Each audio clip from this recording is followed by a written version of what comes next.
Good morning, folks, and welcome to another great edition of Money Truth Moments with our very own resident money whisperer, Judy Copenbarger. How are you, Judy? I'm awesome. It's good to see you. Happy Tuesday. Happy Tuesday. And folks, we're starting a little late. We had a little bit of technical difficulties, but it's all good. It's going to be a fantastic show. So we have a lot to cover. This is one of those shows that if you're just tuning in for the first time, you're in for a treat. If you are a regular viewer, please make sure that you share this out with your friends, family, business folks. And if you're not following Judy, please do so at judycopenbarger.com. But today we are talking about recession proofing your future. It's a huge subject, and I don't want to take any more time away from what you have to share with us, Judy. So all yours. Okay. Well, there's so much in the news about what's going on with the economy. Some of us don't even need to tune in to know that things have changed in the last couple of years. We have a whole new world. Some things are brand new. We've never seen anything like this before. Other things have happened many, many times in the past. It's cyclical. And it's part of the economy. It moves and breathes. It goes in like the tide. It goes in, it goes out. It goes in, it goes out. So for those of us in the financial industry, it's normal to have recession and then to have the growth. And so right now we're having this constriction for many, many reasons. And it's not just political.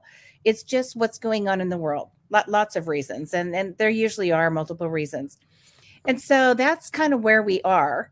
So the question becomes, I'm feeling something different with my pocketbook, with my bank account, with my work situation. It's changed. How do I respond to the change in a way that really impacts my family positively? How do I deal with this new normal at my house? And that's the practical advice that I'd like to offer you. Just some things to think about, some things to consider as we're going through this new normal and you're creating your new future financially for you and your family. So let's look at a couple of things that you can do. So we're not going to talk a lot about theory today or policy or economic history. Let's just talk about what we can do when the rubber meets the road. What can you do at your house today or tomorrow or by Sunday afternoon at 5:00 that will really make a difference with your personal finances, with your small business? What practical things can I do? So I've made a list of just a few things that will really be able to help you. And if you just took one or two of those things, you'd probably have an impact. You'd probably feel a difference. So let's take a look at those. The first thing is when we have recession, when we have this kind of constriction, financially on the big picture, the 30,000 foot view, cash is king. And anytime you're in transition, cash is king. You're like, well, that'd be great if I had some. That'd be great for the people that do have some. But there is always a way to get cash. And I think the first thing to think about is my mindset right? Do I believe it's possible? Do I believe I can more than survive? I can actually thrive. If you don't believe that, you're probably going to be right? If you think you'll fail, you're right. If you think you'll not fail, you'll be right. So get your mindset right, and then think about what can I do to have cash. So cash is king in this transition time. So there are three ways when the ends don't meet, you run out of money before you run out of month. There are three things you can do. And we've got a great process for this. It's really three options and maybe a combination of them. But you can either earn more money, or you can spend less money, or you could sell something. That's really everything you can think of that would make a difference and change the trajectory of your cash and your cash flow is going to come from one of those three things. So you can save more money, make more money. You can spend less, cut down on expenses and sell something. So let's take a look at what you could do to save more, to earn more. Maybe it's time to think about a side hustle if you haven't before. If you've had a job that you just kind of, went to college or learned your trade and you've done your job and you never change, what else could you do? Is there a way that you could morph that into a small business? Do you have a hobby that you could turn into a business? Are you really good at making cakes? Are you really good at painting pictures? Are you really good at fixing bikes? Is there a side hustle that you can do? A lot of people this last couple of years have started driving Uber, or whatever it is. Is there a side hustle that can help you earn more to fill in the gap, even if it's temporary? What about savings? And this is where people say, yeah, great. I can't even pay my bills. Where am I going to save more? There's always some money. If it's a quarter, if it's $1, if it's $500, there's something you can do every paycheck, something you can do every month to save more. It might be a matter of looking into the free stuff. If you're employed, go to the HR, go to the payroll department and find out what benefits are there.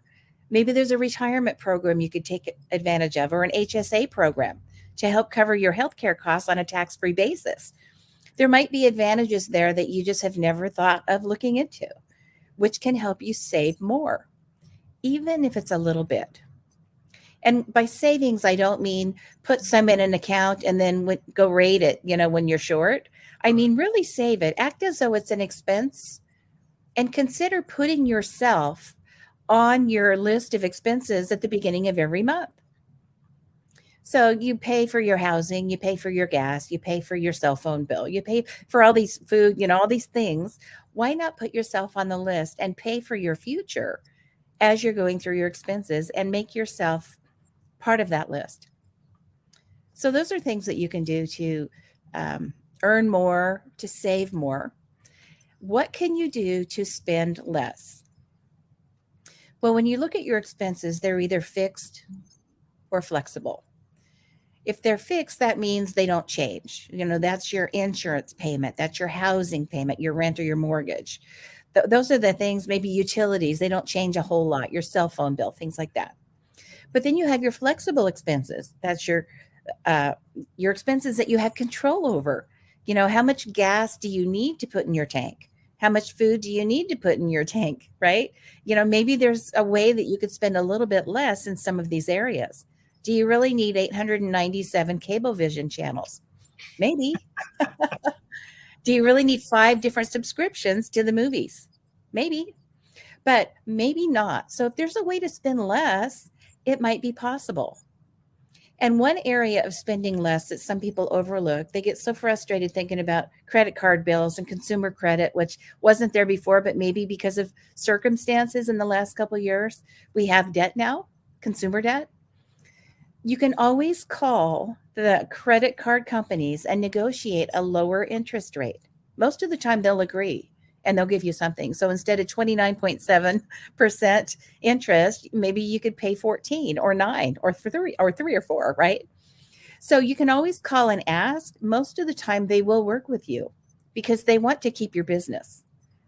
And that might be a way to save, $50, $100 a month. For some people, it might be several $100s a month that you save just in interest on that consumer credit. So consider paying less on things like that. Negotiate. You can always ask, what are they going to do? Say no?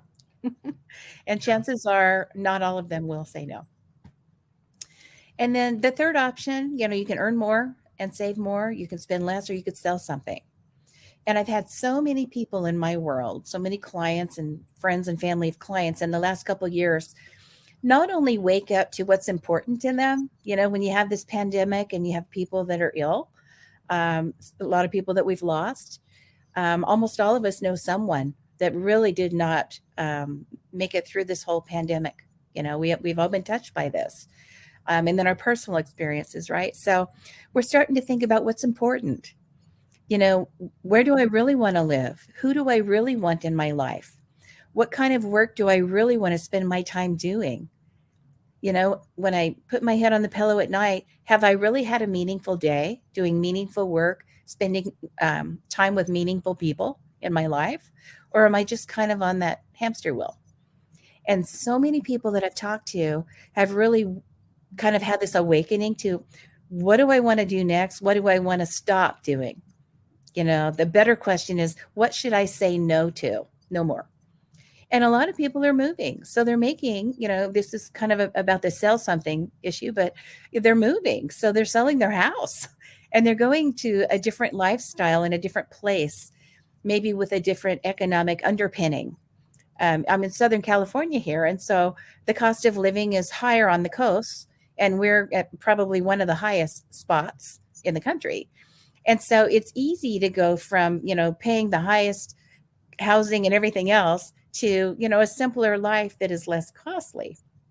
So many people I know have done that. Now that would be, selling the house you live in, that's a big thing to sell. But you've got stuff in your garage, you've got stuff in your closets. It's amazing how we accumulate things. If you don't have more going out than comes in, pretty soon you end up with a house full of stuff. Yeah. And so, the bike that you haven't used for a while, the treadmill, maybe you take walks now and you're not riding the bike so much. You've got old DVDs and CDs. You've got appliances that you don't need anymore, or they're just sitting there getting dusty. Clothing, all kinds of things. It's amazing how your trash is someone else's treasure. It's so true. So, they have all these online ways to sell things. You just ship them out. The Venmo money comes in, you ship them out. It's a nice way to not only clean out and get ready for the new future for you, but to make some cash as well. So it might be, a garage sale. It might be selling your house. I've had so many people say, now that one or both of us are working at home and it's working out really well, we don't need 2 cars or 3 cars. So you could sell a spare car. And it's not just the money you get from the car, which right now are a premium, by the way. It's a good time to be selling used cars, not buying them. But now you have all the costs that are associated with owning a vehicle that go away, the registration and the gas and the insurances and all the maintenance. So something to think about, is there something in your life, simple or not, that you could sell? Maybe there's something you can create. If you have a trade that you're good at, woodworking, anything that you can create or move through the marketing system where you're selling something and there's that margin of profit, think about it. There might be a hobby or a passion that you have that maybe you did way back BC, before kids. Most people would say BK, but it's, kind of back before the season that you're in where you did something that you love doing. And maybe it's time to pick it up again. And maybe there's a way to monetize it. What if, right? What if? So those are some things: saving more, spending less, selling something, some practical things to maybe consider as you're beginning to recession proof your financial life for the next, few months, next few years, whatever this economic season is going to be for us. It's interesting. You can totally, it's a science. You can totally predict an economic season. You know how long it's going to last, what it's going to do, until you get lawmakers involved. When you get the government and the policies and the laws involved, changes everything. And so that predictability is like, I don't know, week, month, year, depends on who's in charge, what they are leaning toward, what they want to do. There's all these like outside forces that take away that predictability. But what we do know, the tide will come in, the tide will go out. The economic situation, underpinnings will grow, it will constrict, it will grow, it will constrict. We just don't know the timing of the tide or the distance of the tide. Those are the two things that are a little unpredictable, particularly now with all the politics and the world changing. So hopefully that gives you some thoughts about, how to manage a storm that's coming, how to kind of take hold of that cash is king thinking. How do I get more cash? How do I keep more cash? What can I do at my house? These simple, single doable things that will help my family get to the next season. What can I do more, better, different? What can I change? Who should I talk to? All of these things hopefully will just give you like some food for thought, maybe a short little action list of things that you can do instead of complaining or whining or crying or covering up, in the bed, Yep. pulling the sheets up over your face. What can you do that's proactive, not reactive, to make a big difference in your financial life? That's what I wish for you. Is that helpful? That's totally helpful. And Folks, if you're just joining us, please make sure that you watch the beginning of the show because we are talking about recession proofing your future. Just got some great advice from Judy. If you're not following Judy, please do so at judycopenbarger.com. And let's take a moment to talk about your website. Can you share with folks what they can find on your website? Absolutely. Yeah. For some people, if you've been doing this a while, you've been doing life for a while, you've been doing money for a while, you know what works. Hard knocks is a great teacher. So, but for those of you who are younger or who are tired of getting knocked around too much, sometimes we get into this this place where we just, I've been here before. I've made this mistake before, over and over, deja vu, over and over again. I keep getting in the same mess financially. How do I not do that? Sometimes you just need a little bit different trajectory. You just need a little bit of basic knowledge of something that is not working, and now you know why. Oh, the 2x4, right? It's like, oh, because I keep doing that, I keep getting that result. So sometimes you just need to know. So judycopenbarger.com is kind of the pathway to some free information that will help you. There are helpful articles on there. There are videos on every possible, and they're short, they're short and sweet, every possible area of personal finance and small business, small ministry finance that you can imagine. And you can just click on there for 5 or 10 minutes and go, oh, it's illuminating. But I think most importantly, the judycopenbarger.com site gives you the pathway to the little green button that will take you straight to the Money, Truth, and Life online mastery program. And that program is one that we've designed over the years, 40 years of working with clients. And we put together to give you a course of all the pillars of personal finance that you need. Everything from permanent life insurance to temporary life insurance. What's the difference? And why do they keep coming at me, selling me this whole life stuff, right? Is it really what I need? Maybe. But how would you even know the difference? What if it's a trust or a will? It's like, I know I want to protect my family and make sure that when I pass away, that the kids get the house and they don't have to pay more taxes than they should and hire a bunch of expensive attorneys, right? Right. How do I do that? Should I do it with a trust or a will? What about a living will? That sounds kind of like a will, kind of like a trust, has nothing to do with either of them. Has to do with healthcare decisions. So how would you know that unless you had a place to learn it? And some of us have had, the blessing of parents that taught us a lot. Maybe we have the blessing of a great education financially, or just good mentors in our life. And we've learned the right way, didn't have to make all the mistakes. But if that's not you, and you just want to know what you need to know, to talk to the right people, to make the right decisions, to ask the right questions, the Money, Truth, and Life online mastery program will do it for you. And there are 5 pillars of finance that covers them all. One is the protective part of your life. There's all of the insurances, and not just life insurance, health insurance and property insurance and car insurance. And what if I have a business? How do I protect myself from an employee that goes rogue, right? And what about tort liability? If I get sued, how do I make sure they don't take my house and my stuff? So all the insurances are there. The legal entities, the trusts and the wills and the corporations. When should I incorporate? How should I incorporate? Should I make a partnership? How should I set up the tax structure?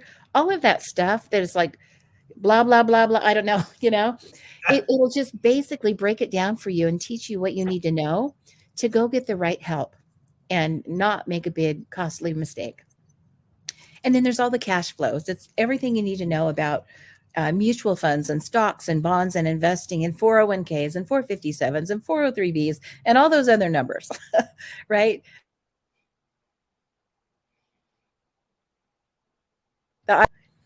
It breaks it down so simply. So now, oh, that's a tool. It's just the IRS code number. It's not scary. It's just a number. But here's what it does for me. It grows tax deferred. It grows tax free. It allows me to have an advantage that I didn't have before because I'm using this tool. What tools should I be using? Maybe not the same as my next door neighbor, but what tools are relevant for me? So all of these things are covered in the Money, Truth, and Life online mastery program. And I would love for you to visit. If you haven't been there yet, you can click in there and watch a class or a whole course in any of these areas. And it's really going to help you build your financial literacy. your foundation for making great decisions as you move forward.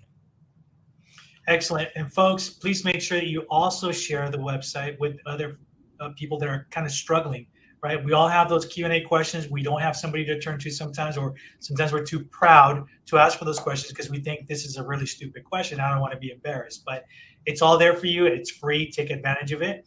And also, now it's that special time of our show.